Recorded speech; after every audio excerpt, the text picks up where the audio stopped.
Mbote na bino banso lelo na linaka na biso na bozindo to kolobela kokoso to pe bitumba biye bizali kongala na monene ya ekolo Congo démocratique tozwi sango auto mikolomiye ete batomboki ba M23 ba Kinshasa efundaka kopesa maboko na Rwanda kozwa ba mboka mingi na Ruchuru lokola Nyanzale lokola Kibirizi et puis bato ebele bakimi bitumba kolanda bongo ONU kolanda OCHA bato koleka kama koto kama moko donc 100 000 bakimi na bitumba yango mpona kolobela yango tolobela pe makambo ezoleka na ekolo Congo démocratique tomoni uta mwa mikolo mbula matari etomboli mongongo président alobaki yango pe bato bazosala mwa milulu toloba même na Washington bolandaki bato batelemaki bazosenga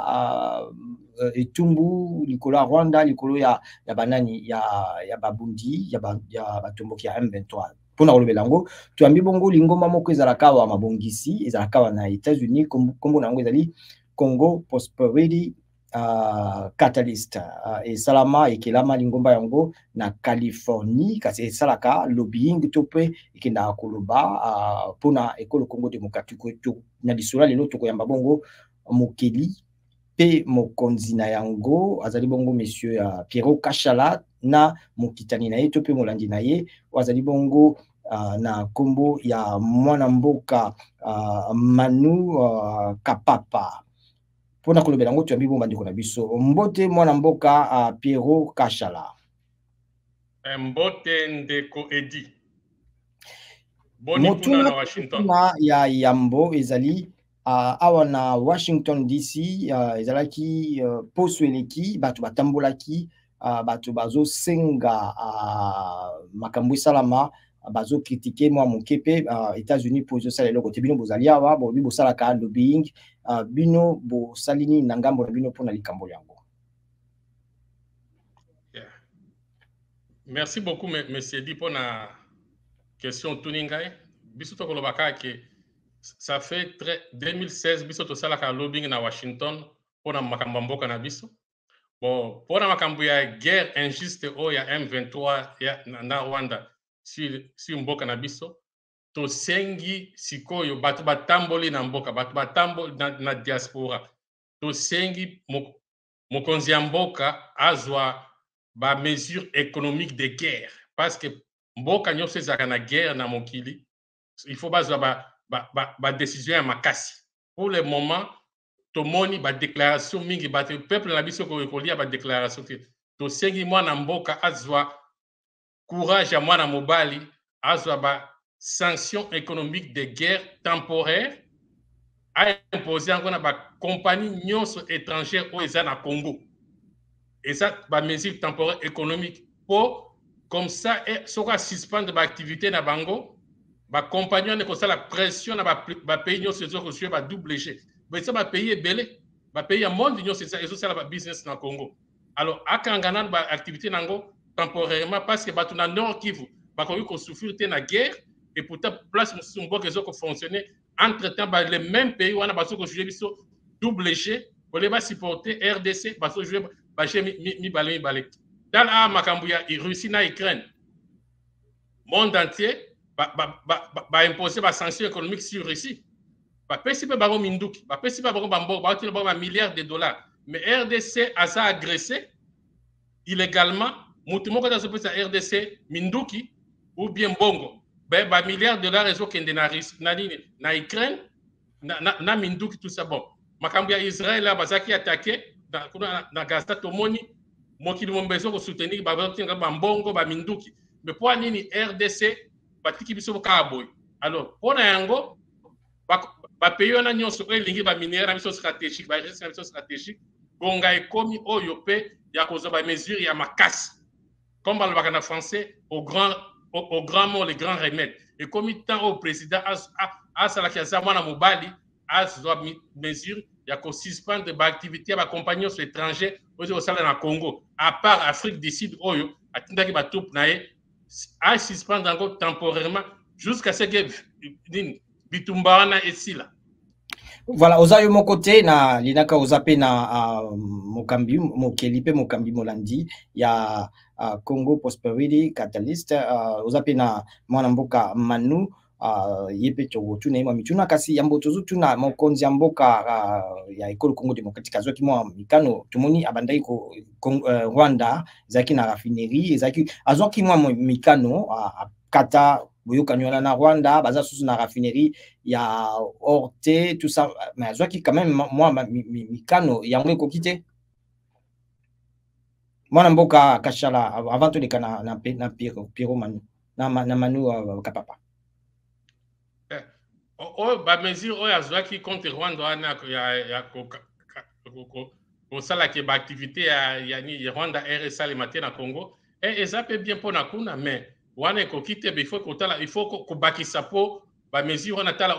nani Rwanda na Burundi lelo baza na conflit Burundi akangi ba frontière na ye mais alors biso tozola babwe toza na problème Congo eza na problème te na ba peuple rwandais Congo eza na problème ya dictateur wana sanguinaire Kagame donc ba Rwandais ba joindre ba Congolais pour tosilisa conflit wana autrement il faut président na biso akanga ba frontière temporairement jusqu'à ce que biloko wana esila et puis azwa pe ba mesure économique mosusu abakisa yango na Rwanda oyo azwaki wana ekoki te abakisa parce que bango bazoya koboma bato na biso bazotima bandako na bango bazofanda na bakamba ya réfugié eza normal te na mboka na biso moko toyoki kasi tokoyamba pe mwana mboka Manu Kapapa azali moko na lingomba na bino ba mesure ezwama ebele tomoni ekolo Congo Démocratique ezali na Eastern na EAC na communauté des États d'Afrique de l'Est kasi bengaki kutu Congo mutu bengaki ekolo Congo Démocratique mampinga ya EAC mena sima nango lokola makambo ezali clair te babengani bango esimbika te bufo babakisa makambo mosusu. Oh, merci pour la parole. Je crois makambo ya communauté de l'Est wana ezalaki erreur moko ya munene po nakanisi président azaki bien te comment dire ça conseiller te bapesa ki ete ba conseil ya malamu parce que yo moko yebi avant okende kosala ba alliance na batu mususu il faut d'abord nakati yo moko za l'organiser hein bon tomonaki que ndenga komaki wana biloko mingi nyonso tu wana ezalaki vraiment na très rapide quoi makasi ba vitesse quoi ba tindie akende ko signer ba alliance mingi kuna et puis comment est-ce que okoko signer ba alliance na groupe moko en même temps que pays moko wana ezali ko attaquer yo ça veut dire quoi donc groupe wana donc yo moko mi kotisi na groupe bazo ko attaquer yo ça ne va pas c'est pour ça que toyebi que sikoyo c'est clair hein Rwanda ko koloba nyonso lingi batu nyonso basi bayebi que bangonde baza ko attaquer biso indirectement à travers M23 batu nyonso bayebi mais tomoni mikoliki koko sasuko poso mibali koleka Union européenne esalaki ata bayebi po président uti kokende na Belgique poso eleki poso kaka kuna basololi e bato ya Union européenne pe balobi bazo senga Rwanda kolongola mabele ya ekolo Congo Démocratique kolongola kotata système ya ba missile nango lokola pe États-Unis et sengaki pona ba européen bato ya Union européenne ezali o makambo basali ezali po ba mema clarté polele monisama makele wana to pe ba minéraux wana eutaka wapi malgré wana so bazo sala monsieur Perron na monsieur Manu ekoki kaka te ezama yele tia koyeba penza soki minéraux euta wapi tozana mwa bolo ba penza mwa mukuse poto komi na suka. Oui. Bon, on soit ekoki te parce que ça n'empêche pas que Rwanda ekozwa ba matériel wana te. Ndenge nini yo ko signer ba accord avec un pays o eza na ba minéraux te. Donc toyebi que la minéraux ne coûte pas na biso na coltan mukete na or mukete eza na ngo quand même lokola mais eza na quantité oyo industrielle te toyebi que bon c'est possible que bango bazala pe na biloko mike mais ekoki ko fournir monde te wana batnosu okotu na ba géologue tous les scientifiques ba koyebisa yo 70% ya ba minéraux wana oyo minerai stratégique ezali epa na biso nde epa na bango te. Donc bongo na otunda ata monsieur Pierrot ata yo tango bozo kanisa bakata coopération na ba entreprise ya ba mboka nyonso ba ya pas République sud-africaine bokanisi te kozala na impact négatif to pe na mbano mabe na ekolo Congo démocratique. Bon balobaka pe ba compagnon na minene nde mutu ezalaka balobaka na sima bitumbo bokanisi te na kotalaka eleka na ekolo Congo démocratique kala na Mobutu na Kabila na papa Kabila ete yango ekozala na impact na sima nango. Bon, impact économique mbongo eleki via batute. D'abord il faut d'abord préserver via batu eza na valeur koleka bambongo wana batu nyonso accompagner ça sima ya Rwanda po ba envahir Congo ezoluka mbongo baza na ba intérêt économique. Mais biso pe comme bango bazo jouer double jeu, il faut que sanctionner pe bango pe makasi. Tongo sanate tomona ki yango na Mobutu tango Kabila zoya balakisa ilakisaka na TV batu ba compagnon na minene ya makeli babande déjà ko signer ba accord na Kabila et puis simana yango kaka bango nde balobaka bon liwa ya papa Kabila boyebi bokanisi te ke komemela bino mbano ko bozo telemela bango moyen ko comparer situation mibalo en exacte parce que ça ba situation et comment qui na temps mususu ere ya makambo ya Muse Kabila ezaki ba deal mususu o eza ba réalité mususu eza moyen to comparer ngo ezalité ndenge ezali awa tolobi ezali ma mesure temporaire de guerre pour bitumba esila so que pourquoi même ba pays oyo ba africain bako ya ko salisa Congo te pona ko salisa nini bitumba wana so kaka biso moko bo soko toko kite bon ezaka kaka ba parole ka ba déclaration jusqu'où il faut pe mokonzi mboka a préserver intégrité territoriale ya Congo aza ba décision mwana mobali que non il faut d'abord unité à RDC bakambo ya bambongo wana ba intérêt économique wana sima comme bango bazo ko attaquer biso yera ba komona ke ba intérêt économique wana eko toucher bango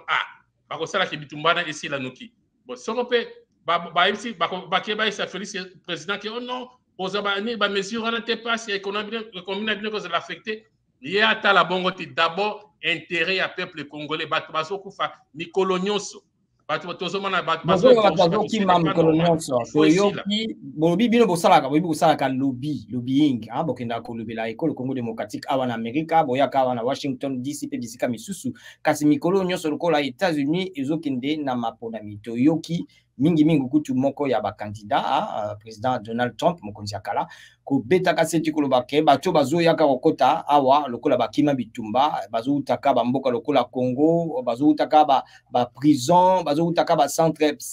psychiatrique bazo bino mutune zaka bino bozawa lobbying nini musala nini bozo sala po bato baye babosolo pepo na koluka na kolobalika mbwana bitumbe sila na Congo bino bozo sala nini exactement bon bino kwana oyebi eza campagne ba jour yo nyotso eza lukuta tala yo moko combien de Congolais bakoma kawa na nzela wana ya ba réfugiés awa na mboka oyo eza lukuta est-ce que yo si yo ka bafongoli makala ba libérer batu baya bakoto oyo eza lukuta kaka ya campagne na mboka oyo bon biso musala na tosala ba reportage biso te ba média belé mingi balobake bauti Congo bazokima bitumba esika bitumbeza. Oui, je sais, c'est vrai. Makambo lobi on les a bien parce que les a vrai parce que biso meko tout de suite tozana ba preuve qu'il y a beaucoup de gens bauti na ba pays limitrophes ba mikotisaka comme de Congolais. Ça et one is les a vrai. Voilà, comme de Congolais. Motuna mais peut-être monsieur Pierrot akoloba kasi bino bozo sala nini même na likambo wana pona ko loba voilà solution ya bato bakima su Congo te bitumba ici bon musani bozo sala na lobbying na bino yebisa biso na mo beaucoup senini bosu bosali na lobbying na biso awa toza na contact na bato à Washington chaque fois na département d'état kuna place ya diplomatie tosala ka pe kaka ndenge tosala banini ba conférence mususu na vidéo pe tosala ka pe ba voyage kuna pe mingi tokenda pe kuna pona obunda pona na cause congolaise donc pona stabilité à la République démocratique du Congo, pour le bien-être du peuple congolais. Tout ça, depuis 2016. Si les lots tokendakuna, ce qui est makasi ezali, toko voyager tokekuna, même chaque 2 mois, chaque 3 mois tokekuna tolobi na bango, to solo na baturo bazoko gérer biloko ya mboka na biso kuna na département d'état. Parce qu'il faut la lobby à lobby mais motuna ya suka penza yango tango sengi ke mokonzi ya mboka ekolo Congo démocratique akata bobimisi ya ba minerais na ekolo Congo démocratique pour na moi tango mingi pour na ba compagnie ya bikolo misusu bazofunda lokola ya Europe na nini bino bokanisi botelemisi bobimisi ba minerais na ekosala tango boni combien de temps il faut esengeli ezwa bon ezaka ba minerais tolobi ba compagnie nyonso étrangère même na kino ba banque internationale ezali ona na kiste bon tozomona ba pays eza ebele ezaka na ba compagnie minière ezali à travers la région ya est na Kinshasa ba compagnie ba banque ezali toza ba pays net ba Chine ezolo ba Chine eza partout ba Inde eza partout Canada eza ba compagnie minière na Katanga ebele ba pays mingi africain bango nyonso bazali donc tango toyebi te eko guerre wana eko sila même dans 2 ou 3 jours soki kaka pression internationale sami ke non Kagame abimisa batuna ekosila noki soko ba sanction économique esalemi eko omela te soki ba compagnie wana ezosala lisusu te parce que ba compagnie wana ezosala ba millions na ba milliards auti nango na bamboka na bango batingo na mboka bazo créer ba emploi na bamboka na bango entre temps congolais auti kala pauvre na mboka na biso mais entre temps bazo jouer biso ba double jeu tala pays neti Canada azana compagnie munene kuna na Katanga ya ba mine mais Canada kimia alobaka eloko moko te mais bazo sala ba millions ba milliards ok na tenke funguru mekuna kosa ba China bazo sala ba mbongo ebele kimia eloko moko te donc na ba China pe na kati voilà to komi na suka tango ya linaka na biso penze ekoki to lekisi kutu to pesi lelo to yambaki bongo bana mboka ya organisation moko ebengami Congo Prosperity Catalyst ezalakawa esalaka masolo mpona kolobela ekolo Congo démocratique awa na ezalaka na Californie mais yaka pe na Washington DC esalaka pe ba conférence to yambaki bongo mokambi na yango mwana mboka Pero Kashala to yambaki pe molandi na ye bongo Manu Kapapa balobeli biso bango bazosenga te bakonzi ekolo Congo démocratique bakata nanu bobimisi ya makele nyonso po esala te bakompagnie nyonso eza na nsima batya mbamba na Rwanda kotika bitumba matondo mingi na mwana mboka Piero Kashala matondo mingi na bino banso matondo mingi pe na mwana mboka Manu Kapapa merci beaucoup merci beaucoup. Merci beaucoup. Bonne journée.